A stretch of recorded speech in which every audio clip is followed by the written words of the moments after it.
दोस्तों, एक औरत अपनी बेटी की शादी के लिए 10 रिश्तेदारों से पैसे मांगती है और सारे रिश्तेदार यही कहते हैं, कोई बात नहीं, तुम शादी तय करो, पैसे हम दे देंगे, पैसे की चिंता मत करो। अब वो सोचती है कि चलो 10 में से अगर 5-7 लोग भी पैसे दे देंगे तो उसके बेटी की शादी बड़े आराम से हो जाएगी।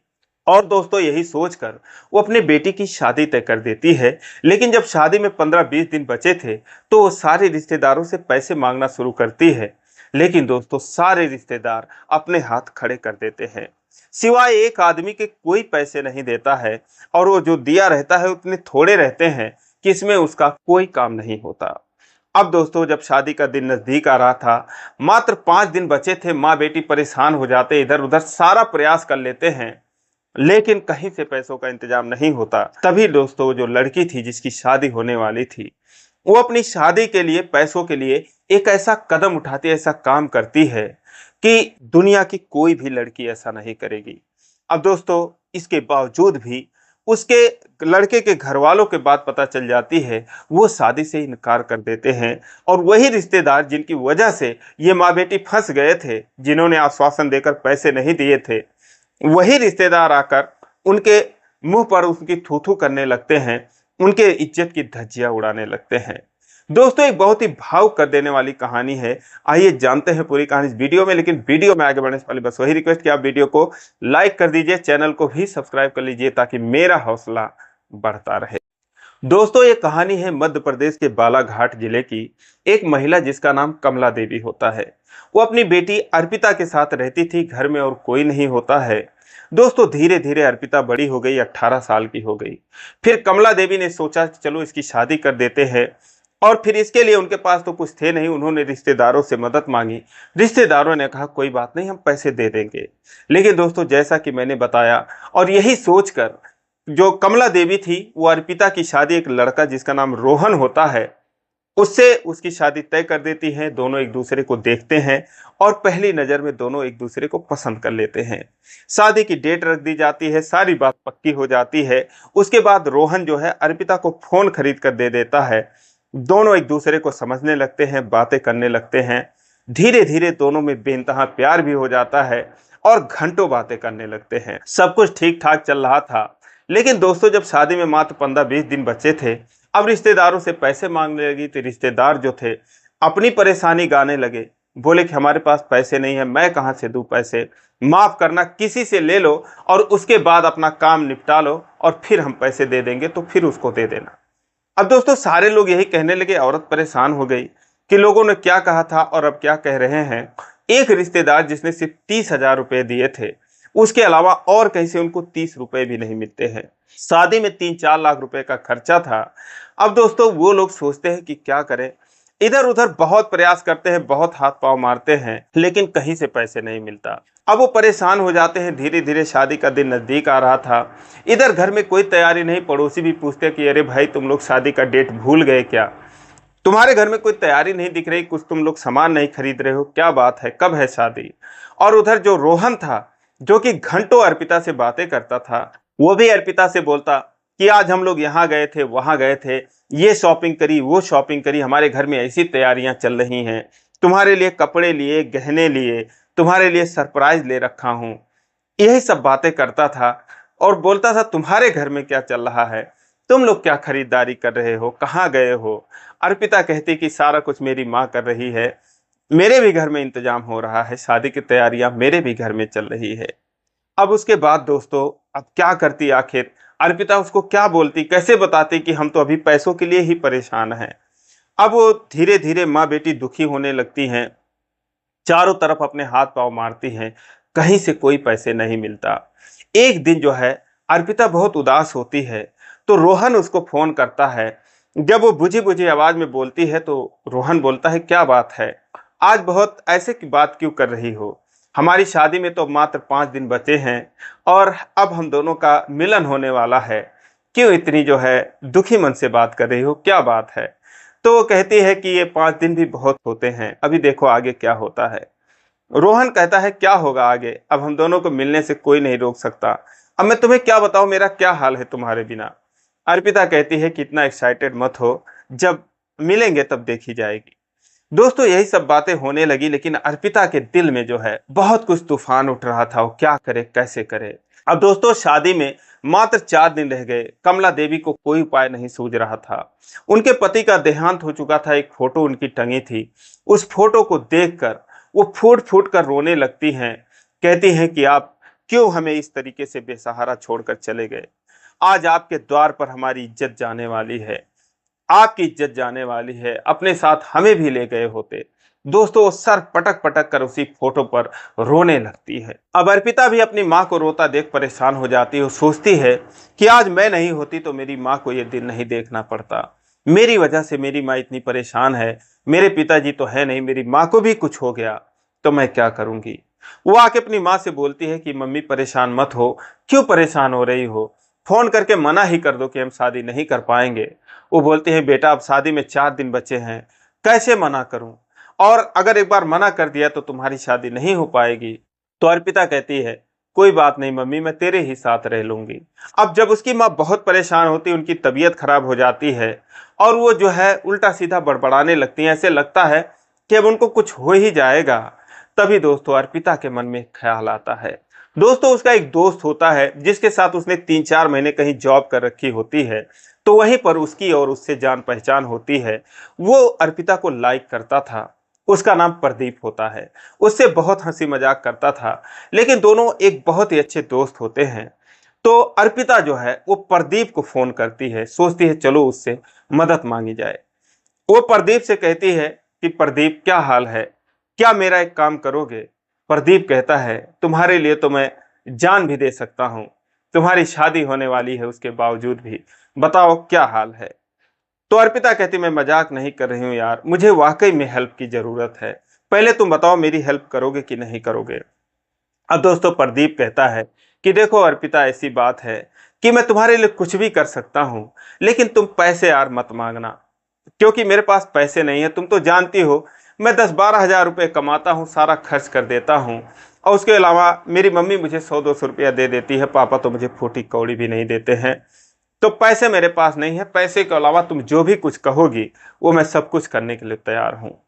अब दोस्तों अर्पिता जब उसकी बात सुनती है तो निराश हो जाती है। हालांकि उसने उसके पास पैसों के लिए फोन भी नहीं किया था, लेकिन पहले ही प्रदीप ने अपनी जो कहानी थी वो सुना दी। फिर प्रदीप बोलता है बताओ क्या करना है। तो अर्पिता दोस्तों जो कहती है उसे सुनकर प्रदीप हैरान हो जाता है। अर्पिता कहती है कि प्रदीप जिससे मेरी शादी हो रही है उस लड़के का नाम रोहन है। क्या तुम उससे बात कर सकते हो, मेरे तरफ से कुछ कह सकते हो। तो प्रदीप कहता है क्यों नहीं यार, जो भी तुम कहो अभी कॉल करके बता देते हैं, क्या बात करनी है। तो अर्पिता कहती है कि तुम उससे फोन करके बोल दो कि जिससे तुम्हारी शादी हो रही है वो मेरी गर्लफ्रेंड है, मेरा उसका रिश्ता है। अब दोस्तों जब ये बात प्रदीप सुनता हैरान हो जाता, बोलता है क्या बात कर रहे हो यार तुम अर्पिता, होश में तो हो। कहती है मैं पूरी तरीके से होश में हूँ। तो बोलता है क्यों, क्या तुम्हें वो लड़का पसंद नहीं है। तो बोलता है कि मुझे वो पसंद है, मैं भी उसे पसंद हूँ, और वो मुझे बहुत प्यार करता है, मैं भी उसे प्यार करती हूँ। फिर वो कहता है तो फिर ऐसा क्यों कह रही हो। तो कहती है सारी कहानी बताती है कि हमारे पास पैसे नहीं हैं, और वो लोग अगर मेरे द्वार पर आएंगे बारात लेकर तो सैकड़ों लोगों के सामने बदनामी होगी, और ऐसे तुम कह दोगे तो वो लोग जो है शादी के लिए मना कर देंगे, तो हमारी परेशानी दूर हो जाएगी। दोस्तों फिर प्रदीप कहता है कि अगर यार वो शादी के लिए फिर भी राजी हो गए, क्योंकि आजकल तो ऐसा होता ही है, कोई भी लड़का आके बीच में टांग अड़ा देता है तो उसको लोग सीरियसली नहीं लेते, भले उसका बॉयफ्रेंड ही क्यों ना हो। तो अगर वो लोग फिर भी शादी के लिए राजी हो गए तब क्या करोगी।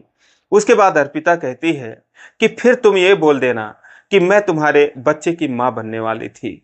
अब दोस्तों जब ये बात प्रदीप सुनता है तो उसके भी आंखों में आंसू आ जाते हैं, इमोशनल हो जाता है। वो भी रोने लगता है, बोलता है क्या बात कर रही हो अर्पिता, होश में तुम हो, क्या कह रही हो। और इस तरीके से आखिर हमारे बीच में ऐसा कुछ है भी नहीं, कभी कुछ ऐसा हुआ भी नहीं है, हम सिर्फ एक अच्छे दोस्त हैं। तो कहती है कि प्लीज प्रदीप ये सब बातें मत करो, जो मैं कह रही हूँ वही तुम करो, किसी भी तरीके से ये शादी तुड़वा दो। अब प्रदीप के समझ में नहीं आता। वो बोलता है ठीक है, और जो तुम जैसा कह रही हो वैसा मैं कर दूंगा, लेकिन अर्पिता उसके बाद तुम्हारी बदनामी होगी, बहुत ज्यादा बदनामी हो जाएगी। ये जो है अगर मेरे ऊपर भी किसी ने कंप्लेंट किया तो फिर मैं क्या करूंगा। तो कहती है कि क्या करेगा, तुम्हारे ऊपर तो कोई कुछ नहीं करेगा। वो लोग सुनते ही भड़क जाएंगे, शादी के लिए मना कर देंगे, और मेरे तरफ से भी कोई कुछ नहीं कहेगा, मेरी मम्मी को राहत मिल जाएगी। अगर मेरी मम्मी को कुछ हो गया तो मैं क्या करूँगी, कहाँ जाऊँगी? तो इसीलिए प्लीज़ वो रोती है और कहती है प्लीज़ तुम ये मेरा काम कर दो। तो कहता है ठीक है अर्पिता, मैं कर दूंगा, तुम जो है मुझे रोहन का नंबर दो। अब दोस्तों रोहन का और उसके पिताजी का नंबर दे देती है, कहती है बात कर लेना, और उसके बाद वो रोते हुए फोन काट देती है। अब दोस्तों रात के 11-12 बजे रोहन सो रहा था, तभी प्रदीप उसे फोन करता है। वो उठाता है, बोलता हाँ भाई कौन?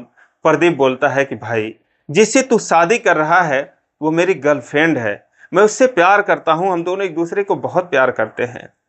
अब दोस्तों इतना सुनते ही जो रोहन था वो तो सन्न हो जाता है, लेकिन उसके बाद वो प्रदीप को खूब धमकाता और कहता है कि क्या बात कर रहा है तू?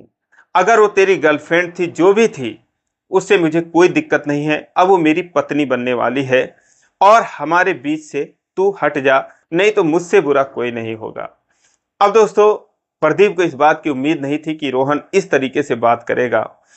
फिर वो कहता है कि भाई, फिर वो दूसरी बात बताता है। जब पर रोहन नहीं मानता, फिर वो बच्चे वाली बात बता देता है कि भाई ऐसी ऐसी हम दोनों में कहानी है और तुम कहाँ बीच में घुस रहे हो, कहाँ शादी कर रहे हो।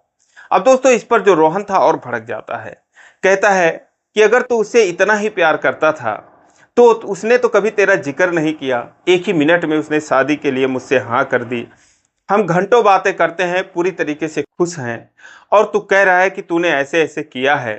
भाई तूने जो भी किया है, अगर तेरी जरा भी बैलू उसके नजर में है, पहले तू सोच तेरी औकात क्या है।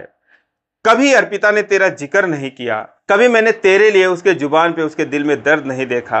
कहां से तूने कुछ किया होगा अपना, तेरा काम यही होगा। तू अर्पिता के साथ नहीं और भी लोगों के साथ कर सकता है, तुम जैसे लोगों का क्या भरोसा। अब तेरी बात पर मुझे कुछ भी नहीं करना है, अब वो मेरी पत्नी बनने वाली है, मैं उसे जान से ज्यादा चाहता हूँ और जो भी हो मैं उसी से शादी करूंगा। अब दोस्तों जब प्रदीप ये बात सुनता और हैरान हो जाता है। उसके बाद वो कहता है कि अगर हमारे बीच में भैया तुम आओगे तो हमसे बुरा कोई नहीं होगा। इस पर रोहन कहता है कि जहां मर्जी तहां मिल लेना और फिर देख लेता हूं कि तू कौन है, और शादी में अगर तू आ भी गया तो सोच ले तेरा क्या हाल होगा। अब दोस्तों इससे भी बात नहीं बनी, तब प्रदीप कहता है कि भाई क्यों दो लोगों के जिंदगी में आ रहे हो, मैं उसके बिना जी भी नहीं सकता। तो रोहन कहता है कि अब तू जी कर भी क्या करेगा, उसने तो तुझे भुला दिया, तुझे छोड़ दिया, अब तुझे मर जाना ही सही है। तो भाई तू जा कहीं भी पत्थर पर अपना सर मार दे, अब तेरा जीने से कोई फायदा नहीं।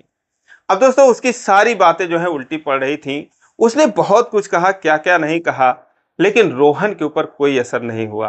वो बोला भाई मैं उसे प्यार करता हूँ, मुझे कुछ नहीं सुनना है, मैं उसी से शादी करूंगा। उसके बाद दोस्तों फोन काट देता है, सोचता है क्या करूं, ये तो कुछ समझने को तैयार ही नहीं है। उसके पिताजी को फोन करूं, फिर वो सोचता है चलो लाओ अर्पिता से बता देता हूं कि मैंने क्या कहा और उसने क्या कहा। फिर जब वो सारी कहानी अर्पिता को बताता है और उसके बाद कहता है कि अर्पिता इससे अच्छा लड़का तुम्हारे लिए नहीं हो सकता यार, क्यों ऐसा कर रही हो, कहीं से पैसे का इंतजाम कर लो, शादी कर लो, बताओ मैंने ऐसा इंसान तो देखा ही नहीं। तो वो बोलती है कि मैं रोहन को देखूं या फिर अपनी माँ को देखूं, तुम बताओ मैं किसको देखूं। अब तुम जैसे भी करके उनके पिताजी से बात कर लो। वो कहता है ठीक है मैं उनसे भी बात कर लेता हूँ। अब दोस्तों उसके बाद वो उसके पिताजी को फोन लगा देता है, कहता है कि भाई तुम्हारा लड़का तो कुछ समझ नहीं रहा है, उसके ऊपर इश्क का भूत सवार है। लेकिन भाई मैं, अंकल जी मैं सही सही बता रहा हूँ कि मैं जो है उसके साथ हमारा ऐसा ऐसा रिश्ता है, और ऐसे कैसे किसी लड़की को, ऐसी लड़की को तुम अपनी बहू बनाकर रखोगे घर में, बताओ। अब दोस्तों जब ये बात रोहन के पिताजी सुनते हैं भाई वो तो भड़क जाते हैं और दूसरे दिन सुबह होते ही बवाल कर लेते हैं, कहते हैं ऐसा ऐसा किसी का फोन आया था, अब ये शादी नहीं हो सकती। रोहन कहता है मैं वहीं पर शादी करूंगा। उसके पिताजी, उसके माताजी, उसके अन्य रिश्तेदारों में, मतलब हर जगह ये बात फैल गई, सारे लोग कहे ना ये शादी नहीं होगी। अब दोस्तों इसमें जो औरतें थी वो और इन्वॉल्व हो गई, वो बोली अरे ऐसे कैसे किसी भी लड़की को घर में ले आएंगे, बताओ ऐसे ऐसे उसके साथ रिलेशन था, इतना गहरा रिश्ता था, और ऐसे हम तो कुछ जान ही नहीं रहे थे, वो तो अच्छा हुआ भला हुआ उस लड़के का कि जिसने हमको बता दिया। अब दोस्तों बहुत बवाल हुआ, और उसके बाद जो रोहन के पिताजी थे उन्होंने कमला देवी को फ़ोन करके, यानी कि अर्पिता की माँ को फ़ोन करके बता दिया कि देखो हम शादी नहीं कर सकते, और आपकी बेटी का ऐसा ऐसा जब बात थी तो तुमने बताया क्यों नहीं? आप लोगों ने हमारे साथ धोखा किया है। अब दोस्तों वो सुनकर हैरान रह गई। उन्होंने बोला कि नहीं, ऐसी कोई बात नहीं है। लेकिन उन्होंने कहा कि ऐसे-ऐसे है, किसी ने फ़ोन किया था, मेरे बेटे के पास भी फ़ोन किया था, मेरे पास भी फ़ोन किया था, तो अब ये शादी हम नहीं कर पाएँगे। वो तो अच्छा हुआ हमें समय रहते पता चल गया। अब दोस्तों अर्पिता की माँ और परेशान। वो अर्पिता से पूछती है तो अर्पिता कहती है कि मम्मी ऐसी कोई बात नहीं है, मेरे साथ कोई लड़का था ऐसे, हम दोनों काम कर रहे थे तो हम लोगों में सिर्फ़ दोस्ती है। मैं गलत नहीं हूँ मम्मी, मैं सही कहती हूँ। और उसने फ़ोन कर दिया होगा, तो कोई बात नहीं, हम वैसे भी परेशान थे, हम लोग शादी नहीं करेंगे। यहाँ पर बारात लेकर आते तो वैसे भी हमारी बेइज्जती होने वाली थी, और शादी नहीं करेंगे तो कोई बात नहीं, क्यों टेंशन ले रही हो? लेकिन अर्पिता की माँ रोने लगती हैं। अब इसके अलावा वो कर भी क्या सकती थी? उन्हें भी हुआ कि चलो कोई बात नहीं। अब धीरे-धीरे उनके आस-पास पड़ोस सब जगह ये बात फैल जाती है कि इस तरीके से बात है और हम शादी नहीं करेंगे। लेकिन इसकी माँ सफाई देती रही कि मेरी बेटी गलत नहीं है, वो लोग गलत इल्ज़ाम लगा रहे हैं, उनका ही कोई चक्कर होगा। तो इस तरीके से ये भी अपनी इज़्ज़त बचाने की कोशिश कर रहे थे। लेकिन दोस्तों वो जो रिश्तेदार जिन्होंने उन्हें फँसा रखा था, जिन्होंने पैसे नहीं दिया था, अब वो दोस्तों एक-दूसरे से बातें करने लगते, कहते हैं कि हमको पता था इन माँ-बेटी का चाल-चलन, इसीलिए हमने पैसा नहीं दिया। देखो हमारा पैसे भी फँस जाता, इसकी शादी भी नहीं होती, इनका तो काम ही यही है। वो दोस्तों अपनी ताली पीटने लगे और इधर जो है मामला कुछ और था। अब दोस्तों इधर माँ-बेटी रिलैक्स हो गईं और उधर जो है ये हुआ कि अब शादी नहीं होगी। लेकिन उधर जो रोहन था दोस्तों वो परेशान हो जाता है। वो बोलता जो भी है, ये बंदा जो भी है, अब इसको सबक सिखाना पड़ेगा। दोस्तों पुलिस का सहारा लेता है, बोलता है सर ऐसा एक लड़का है जिसने मेरे पास कॉल किया था, ये उसका नंबर है, और उसने जो है ऐसी ऐसी बातें करी, हमारी शादी होने वाली थी और शादी के बीच में शादी के 4 दिन बचे थे और उसने ऐसी ऐसी बातें करी, हमारी शादी टूट गई है। तो आप हमारी मदद करिए, जो भी है न्याय वो करिए। अगर मुझसे शादी नहीं होगी तो उस लड़के से अर्पिता की शादी करवा दीजिए, क्योंकि अब मैं नहीं चाहता कि वो लड़का किसी और के साथ ऐसा काम करे। अब पुलिस भी भाई सक्रिय हो जाती है कि जब कोई ऐसा ऐसा कांड हुआ है, दोस्तों वो जो है प्रदीप को खोज निकालती है और पकड़ लेती है और उसके बाद धुलाई करती है। तो प्रदीप जो है सारा सच कबूल देता है, कहता है कि सर मेरी कोई गलती नहीं है, मैंने तो अर्पिता के कहने पर ऐसा किया था। ये सच्चाई दोस्तों सारा कॉल जो था वो रिकॉर्ड कर रखा था और उसको सबके सामने सुना देता है। रोहन भी सुनता है, पुलिस वाले भी सुनते हैं, उसके पिताजी भी सुनते हैं, एक दो रिश्तेदार भी सुनते हैं। अब सारे लोग हैरान हो जाते, पुलिस भी हैरान हो जाती है कि ऐसा केस तो हमने जिंदगी में पहली बार देखा है। उन्होंने कहा कि भाई इसमें तो ना मैं इस लड़के का कुछ कर सकता हूं, मैं तो कुछ भी नहीं कर सकता। अब आप लोग खुद देखिए, अपना समझिए। अगर आप लोग देखिए इतने दिलदार हैं तो इतनी अच्छी लड़की है कि अपनी माँ को बचाने के लिए उसने अपनी इज्जत को दांव पर लगा दिया। तो इससे अच्छी लड़की मेरे ख्याल से नहीं हो सकती। अगर आप लोग चाहें तो खुद ही अपने खर्चे से शादी कर लीजिए, इतनी अच्छी लड़की तो नहीं मिलने वाली। दोस्तों उसके पिताजी जो है वहीं पर रोने लगते हैं, रोहन के भी आंखों में आंसू आ जाते हैं। उसके बाद वो लोग आते हैं, अर्पिता के घर पर आते हैं। रोहन नहीं आता, उसके पिताजी आते हैं, उसकी मम्मी आती हैं और एक दो लोग आते हैं। और उसके बाद आकर कहते हैं वो अर्पिता की माँ से कि बहन जी अगर आपने पहले ही बोला होता कि हमारे ऐसी ऐसी परेशानी है, तो ये यकीन मानिए कि हम शादी ऐसे ही कर लेते, शादी का सारा खर्चा हम दे देते। आप लोग इतने परेशान थे, हमको बताया नहीं। तो अर्पिता की माँ ने कहा कि मैं तो परेशान थी, लेकिन ये जो सारी बातें हुई मुझे नहीं पता है, अर्पिता ने ही ये सब किया है। उसके बाद वो अर्पिता से मिलते हैं और उसके बाद उसके सर पर हाथ रखकर रोने लगते, कहते हैं बेटा तुमने साबित कर दिया कि तुम कितनी महान हो। कोई बात नहीं बेटा, आप जैसी बहू पाकर हम धन्य हो गए। दोस्तों उसके बाद अर्पिता उनके सीने से लग जाती है, रोने लगती है। और जिस दिन शादी तय हुई थी उसी दिन दोस्तों शादी होती है। जो प्रदीप था उससे रोहन कहता है कि भाई दोस्त हो तो तेरे जैसा, अपने दोस्त के लिए तूने इतना सब कुछ कर दिया। तो प्रदीप भी बोलता है कि भाई पति भी हो तो तुम्हारे जैसा हो यार, इतना कुछ मैंने कह दिया लेकिन फिर भी तुम शादी करने के लिए तैयार थे।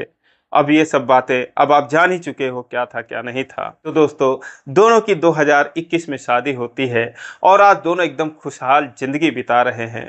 दोस्तों ये रही कहानी, आपको कैसी लगी कमेंट करके जरूर बताएं। अच्छी लगी हो तो चैनल को सब्सक्राइब नहीं किया तो सब्सक्राइब कर लीजिए, वीडियो को लाइक नहीं किया तो लाइक कर दीजिए। फिर मिलेंगे अगले वीडियो में, तब तक के लिए जय हिंद।